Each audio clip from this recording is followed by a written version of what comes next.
Hey everyone and welcome back to Final Fantasy XIV where, nothing is great for us right now, is it? Minion Roulette is giving us for today... Wind Up Nanamo! Hi Nanamo!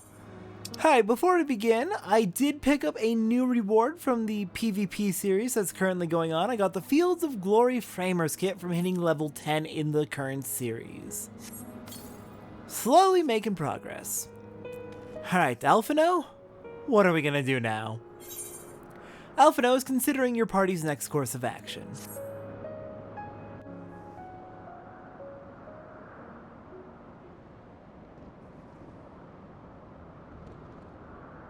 Well, what do you propose we do now? I, for one, am intent on continuing to the east. What is there to be found in the east? Nidhogg's lair, the Eyrie, is said to lie in that direction. And the eye tells me he is near. You cannot still mean to slay him. You cannot still mean to stop me. I have been true to my word, and aided you in this fool's errand with Heavensward. But your efforts at parley have come to naught, Lady Iceheart. I would see Ishgard saved, and for that, Nidhogg must die. With the tale of our ancestors' vile betrayal yet ringing in your ears, you speak of continuing this war? Nay, lady. I would but pierce its vengeful heart. When Nidhogg dies, this war shall die with him. A moment, Estinian. You yourself spoke of the Great Wyrm's strength, that you believed him powerful enough to raise your city to the ground. How then are we few to challenge him? Even behind the stout walls of Ishgard, with an army of knights manning the defenses, our victory would be hard won. Yet you propose to contend with the beast in his own lair. In close combat, this will afford us an advantage. And with two Azure Dragoons working in unison, who can say what might be possible? But such speculation is meaningless if we cannot even find the Wyrm. Our first task must be to seek out Nidhogg's lair. The story of this nation grows bloodier by the moment. Must death always be answered with more of the same? Such is the way of things, I fear. I shall consider it a miracle if mine armor is not stained crimson ere this conflict is ended.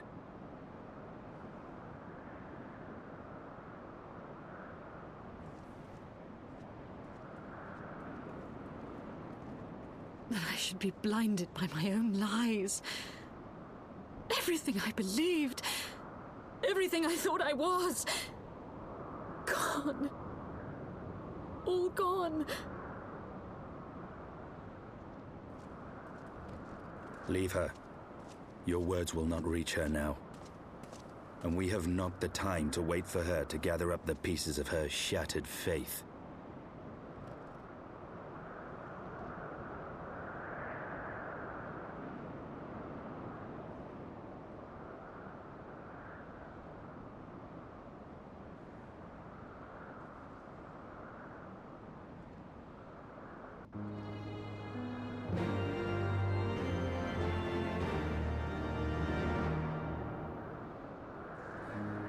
We'll be back for you, Azael.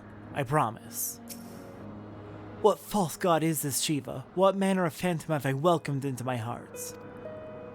Yeah, she's, understandably having possibly the worst day of her life. Yeah, I don't know if killing Nidhogg will end the war. I'd like to believe it to be true, but... all the dragons are angry for the betrayal.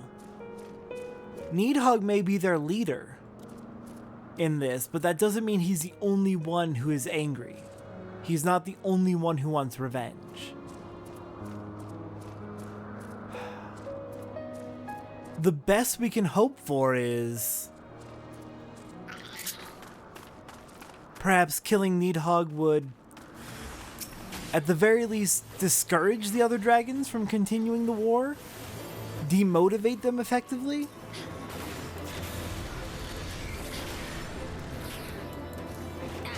That doesn't feel right. If Hraesvelgur's story is true, and Ishgard did indeed start the war by betraying them, then this feels like we're siding with the villains here. But on the other hand, as stated, none of the people currently alive in Ishgard are really responsible for what happened. That was 1,000 years ago. Now, the fact that Ishgard is very much not telling the truth about the Dragonsong War, we don't know if it's because they have simply forgotten the truth, or if there's a lie being told. Propaganda to keep the war going and to keep people motivated to fight. Could be a number of things. Whatever the reason, I don't know, if the true tale of the reason why the war started truly has been lost to Ishgard, then we need to reveal the truth. But unfortunately, we need to figure out how to do that in such a way that's not going to just destroy the nation outright. What needs to happen is reparations. But if the truth is being covered up, then we do still have... If the truth is being covered up, then whoever is covering it up is very much in the wrong and needs to be stopped. And, well, I can make one good guess on who would be in a position of power to cover it up, but we're just speculating at this point. Whether or not the Pope knows, who knows? Maybe even he doesn't know. Still, if what Hraesvelgur says is true, then we're on the wrong side in this, and I don't know how to fix that.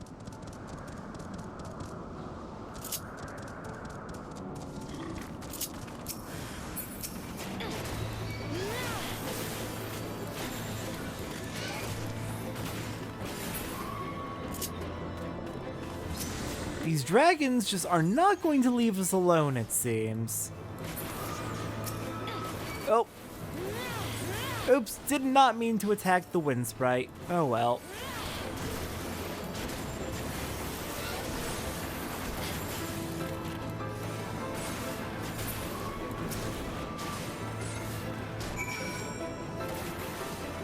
It's just a really messy, complicated situation. For the dragons, it may as well have been yesterday that this all happened, with how long-lived they are. So yeah, it's still going to be fresh, they're still going to be furious, they're going to want revenge. They're not incorrect for wanting this. But for the Ishgardians, it's been 1,000 years, it's been countless generations. Nobody alive is responsible for what happened. It is not a situation that has a good solution. The difference in timescales is just too vast. Estinian, pray tell me I am wrong. About what?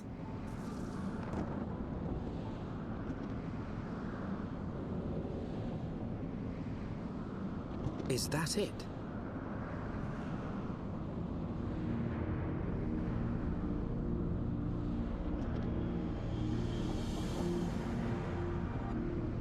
Aye. That would be the Eyrie. I feel Nidhogg's presence through the eye, his caustic hatred gnawing at my soul. 'Twould seem the death of his consort has put him on guard. Mark how he wards his lair with tempestuous winds.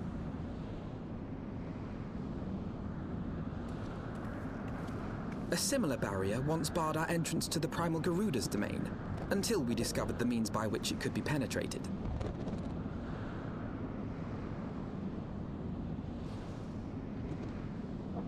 Mayhap it is time we called upon Master Garland. 'Twill be just like the good old days, no?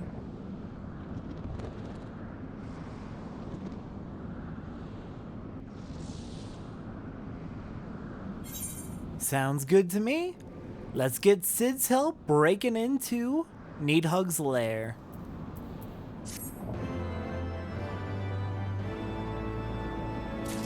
Alright. Next time on Final Fantasy XIV, we got a couple more job quests to take care of. And then I believe we're going to be talking to Cid about how we can make our way into the Eyrie. I will see everyone next time for that.